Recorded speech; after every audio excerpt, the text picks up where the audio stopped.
course, all of this tying in with oil prices in retreat today after U.S. President Donald Trump said the war in Iran could end soon. G7 energy ministers, of course, talking to potentially release oil reserves. And here to break this all down and the big market trends for today, Scott Ladner, CIO at Horizon Investments. Scott, thanks very much for joining us. Hey, Roger. Nice to be here. All right, we're getting a little bit of an idea from the G7 energy ministers to maybe release some oil. What do you think is going to be the next step? Yeah, look, this is probably a helpful first step. This is obviously, the impact for this conflict is wider than the Ukraine conflict that we saw a few years ago. It's having a wider impact on oil prices and energy prices, broadly speaking. So this isn't, it's not just a European problem this go around. This is really kind of a global energy problem that we've got if the Strait of Hormuz is going to be closed. So it makes some sense to have some global coordination to counteract some of those effects, even though it's not going to last forever. It should help on the margin. Should we be reading into it that they're even contemplating it? Does it look like that they're maybe thinking this could go on for a while?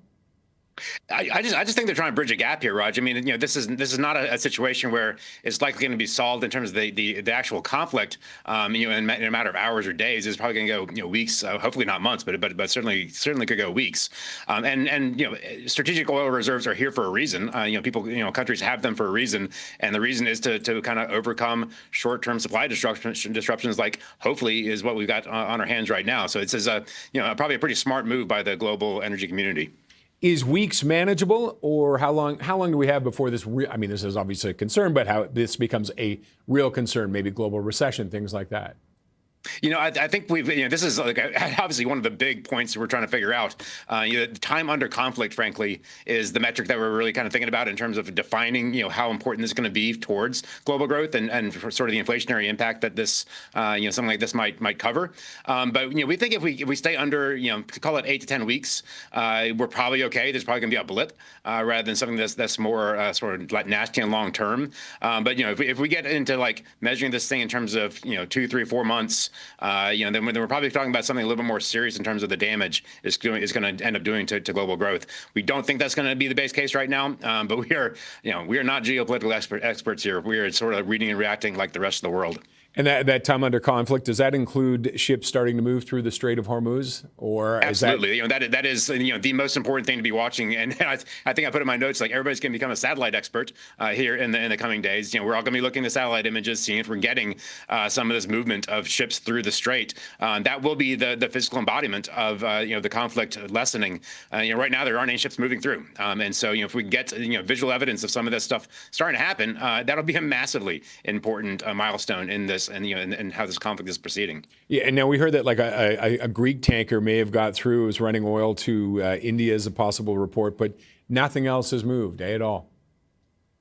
Yeah, and that is obviously the thing that everybody's watching for. And I don't know that anybody's really got an edge towards predicting some of these things, but watching it, and sort of listening to some of the rhetoric, and then watching the action on the ground and the action in the Strait, really would be determinative of how long this thing might really impact oil prices in a bad way. And now Saudi Arabia has managed to move oil through their pipeline to the north. Could that be a realistic route, or is there just too much oil to move on a regular basis? There's too much oil. I mean, we need ships, large ships and large container ships moving oil through the Strait. Like, that really is, sort of the bottleneck that everybody knows about. This has been a bottleneck here for as long as really oil has been a big deal in the Middle East. This is one of the known sort of constraints and one of the known risks towards the geographical area around there. And pipelines can't really get the job done. It'll help, but it is not going to be sort of determinative of making oil prices go down in a way that would be really meaningful for the global economy. Yeah, now we're seeing, oil has dropped. I think last time I saw it was at 85, but that was like an hour ago. What's it at now? It's at 80 now. So it's dropped another, holy cow, it's down 15%. Is that realistic, or are we going to see it go back up again? Look, I wish I had the crystal ball to answer that. I don't question. have one, so that's why I'm asking if you have a crystal ball. I'm not even going to guess. Prices matter, and price movements, especially when we're seeing something this big, matter, especially coming off like the blow off top that we had in oil over Sunday night. I mean, everybody's looking at, $120 oil, and now we're sitting here right now looking at these live ticks going, with 80, hopefully going under 80 here pretty soon. That's a massive move over just a couple of days. And so, that you don't get that kind of price movement without something really mattering or something really moving. So I do think you can read from prices into actual activity. But look, we are going to have to just watch this thing, and it is not going to be. It's not going to be not volatile for a little while. It is. This is the world that we're going to live in for at least next few days and probably weeks.